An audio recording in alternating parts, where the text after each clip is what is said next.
Chers frères et sœurs, nous avons eu l'occasion cette semaine de Pâques d'entendre des représentants du judaïsme et de l'islam venir nous parler du monothéisme. Et il y a notamment dans la tradition juive cette fête de Pessah, cette fête de Pâques, qui nous dit la sortie d'Égypte, la libération de la maison de servitude. Cette fête de Pâques qui est actuellement fêtée dans le judaïsme.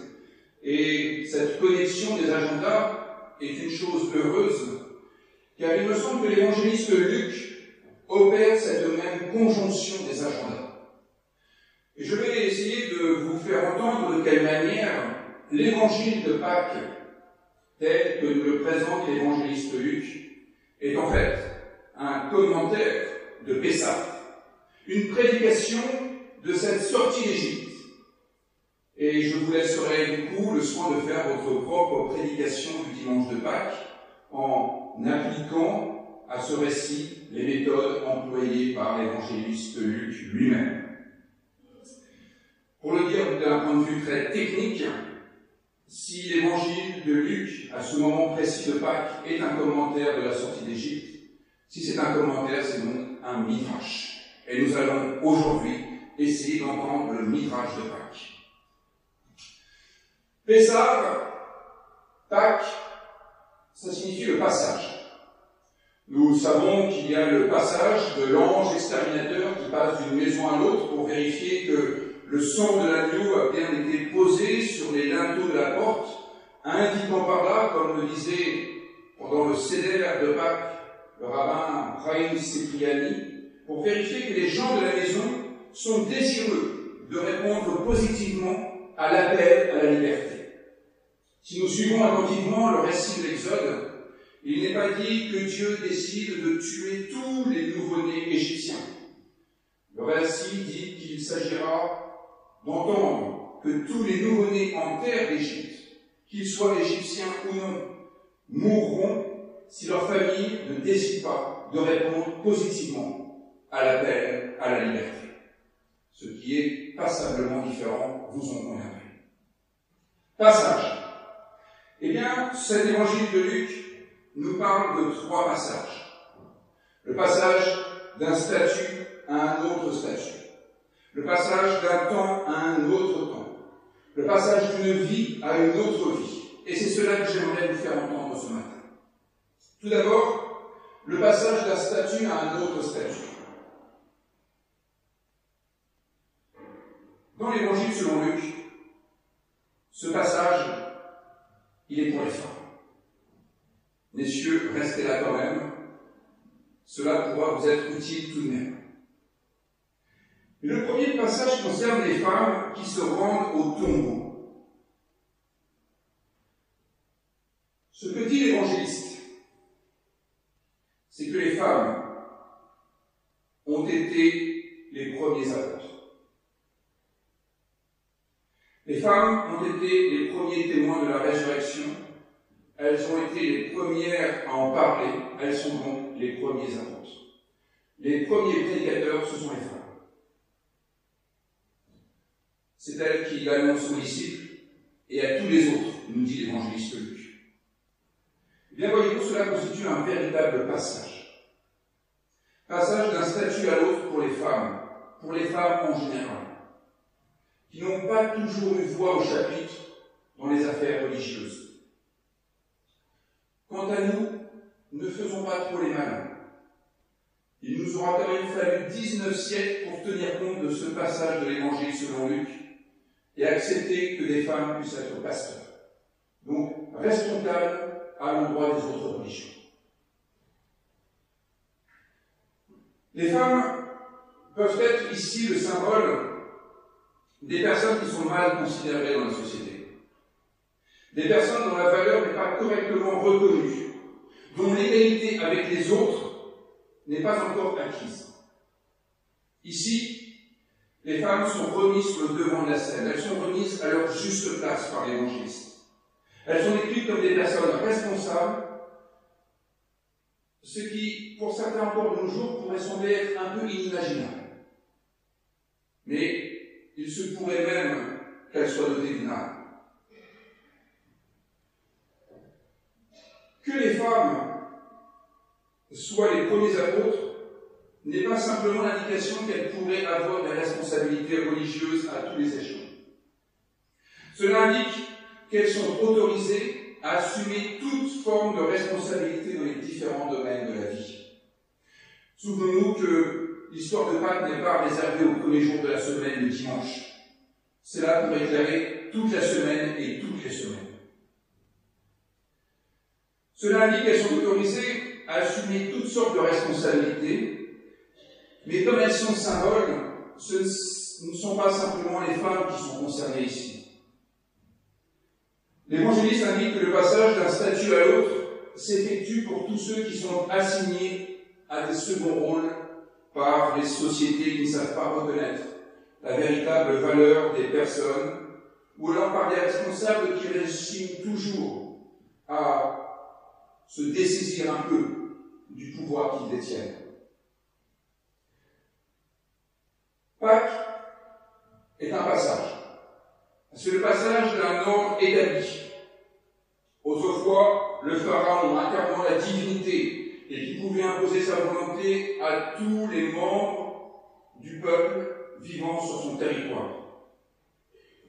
Passage à un nouvel ordre, où chacun est autorisé à se gouverner, où chacun est autorisé à occuper toute fonction pourvu qu'il en ait les compétences.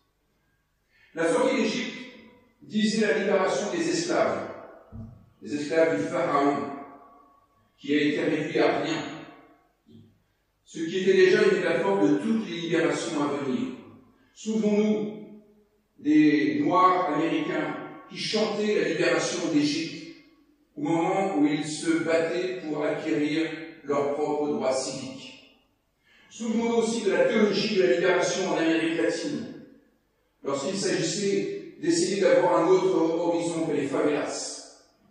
Aujourd'hui encore, de nombreuses libérations sont à opérer. Et Pâques désigne ce passage d'un statut de soumission à un statut de liberté. L'évangéliste relie la sortie d'Égypte à la lumière de la situation à laquelle il est affronté. Et la situation qui le concerne, c'est le statut des femmes. Nous entendons dans la fin de ce récit la réaction des disciples qui est proprement insupportable. Que font les disciples? Ils ne croient pas les femmes, parce que ce ne sont que des femmes. La remarque sur la réaction des disciples en dit long sur leur attitude à l'égard des femmes, puisqu'ils considèrent que ce que disent les femmes ne sont que des contes à dormir debout, des niaiseries comme cela est parfois justement traduit, des propos sans consistance. S'il n'y avait pas de femmes, on dirait, bref, ce sont des propos de bonnes femmes.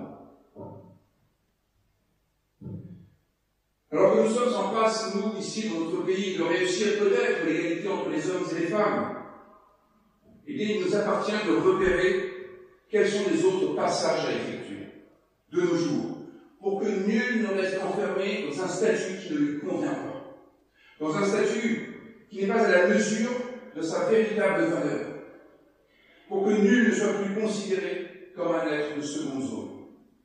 Et c'est là que votre prédication commence. À vous de faire la prédication de Pâques 2019. Deuxième passage. Le deuxième passage est effectué par ce récit au sujet du temps, le temps qui passe, et on pourrait dire le temps du salut. Que font les femmes? Elles se rendent au tombeau. Notre traduction disait sépulcre. Le terme grec est vraiment intéressant. Mnéma, mnéméion, c'est le mémorial, c'est la mémoire, comme le procédé mnémotechnique pour se souvenir. Les femmes se rendent vers le mémorial, vers la mémoire, vers le passé. Elles vont se faire interpeller par des personnes qui vont leur faire prendre conscience qu'on ne cherche pas le vivant parmi les morts. La vie ne doit pas être orientée vers le mémorial, vers le passé, vers ce qui n'est plus. L'évangéliste ne dit pas qu'il ne faut pas avoir mémoire. D'ailleurs, au verset 8, les femmes font mémoire des paroles de Jésus. Et cela les aide à comprendre ce qui se passe. La mémoire est proprement utile, à condition que nous ne soyons pas tournés exclusivement vers elle. Que nous ne soyons pas tournés vers le passé, comme la femme de Lot dans le livre de la Genèse, qui ne peut s'empêcher de vivre dans les regrets de sa vie d'autrefois, et qui finira en statue de sel. Le sel qui est bien utile pour conserver ce qui est mort. Les femmes de l'évangile de Luc vont donc se retourner. Elles vont se retourner, faire demi-tour, pour revenir parmi les vivants, parmi les disciples. Et l'évangéliste Luc utilise le verbe grec hypostrepho, verbe grec qui traduit actuellement le verbe hébreu shuv, se retourner, qui donne la teshuva, la conversion. Comme sur les pistes de ski, si vous voulez, mais aussi la conversion religieuse, accessoirement. Demi-tour. Votre horizon n'est pas le tombeau, n'est pas le mémorial, n'est pas le passé. Les femmes se convertissent. Elles changent de paradigme. Elles convertissent l'accompli en inaccompli. Elles tournent le dos à la mort. Elles tournent le dos au passé. Elles tournent le dos à tout ce qui leur ramène, tout ce qui les ramène à ce qui a été et qui n'est plus. Et elles reprennent pied dans le présent, dans ce qui est à vivre, selon ce que Jésus avait dit lorsqu'il était en Galilée, ce lieu où il ressuscitait les gens, où il les remettait debout, où il les remettait en chemin. Les femmes du tombeau passent d'une nostalgie du passé, d'une nostalgie d'un Jésus qu'elles s'apprêtaient à embaumer pour éviter l'outrage du temps, pour fixer le temps. Elles passent une attirance pour le présent, une attirance pour les vivants. Non, elles n'iront plus chercher le vivant parmi les morts. Elles vont aller auprès des disciples et de tous les autres, parce que c'est là qu'il habite, c'est là qu'il est le vivant. Alors le temps du salut cesse d'être le passé considéré comme un âge d'or. Vous savez, l'époque des Camisards, quand le protestantisme était vraiment le protestantisme. Vous savez, l'âge d'or, le début de la Ve République, quand c'était le général de Gaulle qui présidait, ou que c'était le bon roi Henri IV qui gouvernait les destinées de la France, qui n'était pas vraiment la France d'ailleurs. Bon. Le temps du salut cesse d'être ce passé qu'il faudrait maintenir en l'état à tout prix, coûte que coûte. Le temps du salut n'est pas non plus une sorte de futur hypothétique, ou un temps qui commencerait après la mort biologique. Le temps du salut, c'est le présent. C'est notre présent. C'est là que tout se joue, dans l'Évangile. Le temps du salut, c'est le présent. Et l'évangéliste réenchante le présent. Et il lui donne de la valeur. Il donne de la valeur à ce qui est à vivre, là, maintenant. Comme ce fut le cas pour le peuple hébreu sortant d'Égypte. Au chapitre 12 du livre de l'Exode, il est très intéressant de voir que la sortie d'Égypte a été comprise comme l'accès au présent. Et cela fait marquer par la création d'un nouveau calendrier. Vous relirez le chapitre 12 du livre de l'Exode, c'est au verset 2. Il est dit qu'il fut décidé que le mois de la sortie serait le premier des mois, la tête des mois, le premier mois d'un nouveau calendrier. Nous allions enfin pouvoir faire histoire, une histoire au présent, pas au passé ni au futur. Eh bien, Pâques exprime que ce que Jésus a incarné ne peut pas rester enfermé dans le passé. Nous ne sommes pas là dans un geste muséographique à honorer la mémoire de nos anciens. Fût-ce Jésus. Et ce n'est pas dans 1000 ans que le message de Jésus devra prendre effet. En effet, les messagers nous disent qu'il est ressuscité. Non pas qu'il ressuscitera au jour dernier, juste avant l'explosion de tout l'univers. Non, il est ressuscité. C'est donc praticable dès aujourd'hui. Ce qu'a prêché Jésus est validé par Dieu pour être poursuivi aujourd'hui et non dans un futur hypothétique. Ce que Jésus a incarné, c'est pour notre quotidien. C'est notre manne quotidienne, qui n'était pas là hier et qui demain sera périe comme la manne dans le désert. Saisissez le temps présent, sinon demain il sera pourri. C'est ce que dit le récit de l'Exode. La résurrection, dans l'Évangile selon Luc, c'est le réveil. C'est le relèvement de cette idée qui traverse toute la Bible et qui s'oppose aux idées populaires selon lesquelles il y aurait un passé auquel il faudrait se conformer, un âge d'or auquel il faudrait toujours revenir. Ou qu'il y aurait plus tard, après notre mort, après la destruction du monde, ce fameux jugement final, un nouveau temps pour être enfin heureux, dans une sorte de monde parallèle. Pessah nous sort du passé en nous épargnant la superstition d'un autre monde et d'un autre temps. Pessah est la rélecture qu'en fait l'évangéliste Luc en tenant compte de ce qu'il a compris grâce à Jésus. C'est que nous ne devons pas nous conformer au passé, ni nous reposer sur des lendemains imaginaires, mais plonger de tout notre être dans le présent. Ou pour le dire avec Paul, être baptisé dans le présent. Troisième passage d'une vie à l'autre. C'est là que les choses vont se compliquer un peu quand même. Il va falloir que nous fassions un peu de métaphysique.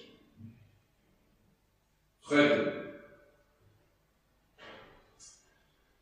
Le troisième passage auquel l'évangéliste Luc nous invite est relatif à la vie, et plus exactement à la nature de la vie. La vie qui est quand même une grande inconnue. Même pour ce qui concerne les plantes, on ne sait pas trop à quel moment les plantes se mettent à vivre et à quel moment elles se mettent à mourir. Ce récit de Pâques nous en apprend quand même un peu sur ce qu'est cette grande inconnue qu'est la vie. Et cela commence par repenser à la question de la mort. La vie est d'abord pensée à partir de la question de la mort. Ce que Pierre constate, l'apôtre Pierre, ce qu'il constate dans le mémorial, c'est que les bandes dans lesquelles Jésus avait été enveloppé sont là, abandonnées. Elles ne retiennent plus rien. Jésus a été délié de ces bandelettes qui ont été comme abandonnées à elles-mêmes, qui n'ont plus aucune emprise sur le vivant, pour reprendre le terme de l'Évangile. Eh bien, cela présente la mort avec l'image traditionnelle de la Bible, à savoir quelque chose qui nous ligote, comme un lien serré que retient un prisonnier. Et cela est bien autre chose que la mort biologique, dont la Bible parle assez peu en fait. Parce qu'elle s'intéresse à un autre aspect de la vie qui est trop souvent ignoré, c'est lorsque nous mourons avant de mourir. Ou, si je le disais de façon plus positive avec les mots du philosophe Paul Ricoeur, il disait « Je suis assez séduit par l'idée qu'il y ait une vie avant la mort. » La mort dont il est question dans la Bible désigne tout ce qui nous ligote, tout ce qui nous entrave, tout ce qui nous prive de degrés de liberté. Même si notre cerveau continue à fonctionner, même si notre électrocardiogramme n'est pas encore plat, la Bible nous dit qu'il est possible, malheureusement, de mourir avant de mourir. Et c'est là que la puissance divine s'emploie à donner toute sa démesure. La résurrection neutralise cet état par le fait qu'elle est une puissance de délivrance qui délie. C'est le cas par exemple avec David. Le deuxième livre de Samuel déclare que Dieu l'a sorti du Shéol, le lieu des morts, qui est comparé à un filet qui nous retient captifs dans ses liens. Dans l'Évangile selon Jean, nous pouvons lire l'épisode où Jésus fait sortir Lazare de son mémorial, déjà. Après quoi il dit « déliez-le ». Cela indique bien toutes ces morts qui ne sont pas des morts biologiques, mais des morts sociales, des morts existentielles, qui ne sont pas moins tragiques que la mort biologique, mais sur lesquelles nous pouvons intervenir, sur lesquelles l'Évangile nous donne l'idée que nous pouvons avoir notre responsabilité pour intervenir et changer le cours des choses. Dieu est ici présenté comme ce qui agit contre ce qui ligote, contre ce qui contraint, contre ce qui empêche la vie. Dieu est ce qui agit contre la tyrannie exercée par le Pharaon, qui empêche les Hébreux de vivre. Et le récit de l'Exode dit que la contrainte est telle que même les premiers-nés mâles hébreux en viennent à mourir. Dieu est ce qui agit contre le pouvoir arbitraire, le pouvoir religieux à l'époque de Jésus. Quand on y pense, la résurrection intervient après l'injustice flagrante du procès de Jésus, qui consiste à condamner à mort quelqu'un qui est particulièrement juste et innocent. Dieu est ce qui agit contre les idéologies, qui envoient parfois les êtres dans quelque goulag que ce soit. Dieu est ce qui agit contre les superstitions qui déconnectent les gens du réel. Dieu est ce qui agit contre les processus fusionnels qui sacrifient les personnalités. Dieu est ce qui nous fait passer d'une compréhension de la vie à une autre compréhension de la vie. Dieu est ce qui nous fait envisager l'au-delà de la vie, qu'on appelle la vie, Zoé, dans la langue grecque du Nouveau Testament, et qui est bien plus que le bios, l'activité biologique. Abusivement, dans notre langue française, on dit de certains qui ne vivent pas vraiment, qu'ils se contentent de survivre. Bien sûr que non, ils sous-vivent. Et l'évangile de Pâques nous dit qu'il est possible de faire quelque chose pour les gens qui sont en sous-vie, pour justement les aider à atteindre une survie, une vie au-dessus de la vie, passer simplement du bios à la zoé, ne pas simplement se contenter d'être un amas moléculaire, un peu animé, mais pouvoir faire histoire, librement, aujourd'hui. Dieu est ce qui nous attire vers une vie hors des chaînes, ce qui nous fait passer d'une vie à l'autre. Il y a dans le texte grec un petit détail qui mérite d'être pointé du doigt. Luc ne dit pas que Jésus est vivant.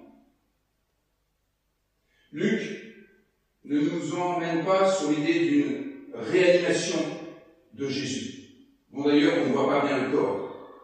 L'expérience de ce récit de Pâques, c'est qu'il n'y a pas de corps. Ce que dit l'évangéliste Luc, à travers la bouche des messagers, c'est qu'on ne peut pas chercher le vivant parmi les morts. Non pas celui qui est en vie, mais le vivant. On ne peut pas chercher l'archétype de la vie parmi les morts. On ne peut pas chercher ce qui donne la vie parmi ce qui est mort. On ne peut pas chercher ce qui vivifie notre existence parmi les morts. On ne peut pas chercher ce qui irrigue notre histoire de nouvelles possibilités d'existence parmi ce qui est mort. L'exégète François Bouga dira de Jésus, il est le vivant. Présence de résurrection qui ne se laisse enfermer ni dans un corps vivant, ni dans un corps mort. Voilà pourquoi il ne peut pas y avoir de reliques dans le tombeau vide. Car si les femmes sont à la recherche du corps de Jésus, l'évangéliste Luc, qui essaie de nous faire découvrir ce qu'est la foi chrétienne, après Pâques, ne nous emmène pas du tout vers un corps, qu'il soit mort ou qu'il soit en vie, mais vers le principe même de la vie. Qu'est-ce qui nous rend en vie? Qu'est-ce qui nous rend vivants? Qu'est-ce qui nous fait sortir du deuil? Qu'est-ce qui nous permet de faire les traversées de nos chaos personnels? Eh bien, cela n'est pas à chercher parmi les décombres de l'histoire. Ceci n'est pas non plus à chercher parmi les hypothèses folles d'un avenir meilleur. Ceci est à chercher dans notre présent, là où il y a du vivant, là où nous repérons quelques frémissements, quelques sursauts de l'histoire. Mais là aussi, c'est votre prédication de Pâques 2019 qui commence, c'est à vous de la faire. Repérez autour de vous, là où le vivant laisse des traces sur son passage. Et suivez ces traces, suivez-les follement, et devancez-les. Car même l'évangéliste, non, c'est le baptiste Jean, dira qu'il est là juste pour ouvrir et qu'il faut être dépassé. Alors dépassons les traces et ouvrons notre propre chemin. Je crois qu'il est donc raisonnable de dire que l'évangéliste actualise le récit fondamental de la première Pâque. Il en fait une prédication pour son temps, et à nous de poursuivre cette prédication pour aujourd'hui. Il montre à ses lecteurs l'actualité de la première Pâque dans leur propre existence. Nous pouvons nous aussi découvrir l'actualité de cette Pâque dans notre propre existence. Et mieux que cela, puisqu'il s'agit de découvrir le vivant, faisons en sorte que cela s'incarne effectivement dans notre quotidien. Non pas simplement le christianisme des belles idées, mais aussi le christianisme pratique. Le christianisme qui agit, qui s'incarne. Le christianisme avec un peu de sueur aussi.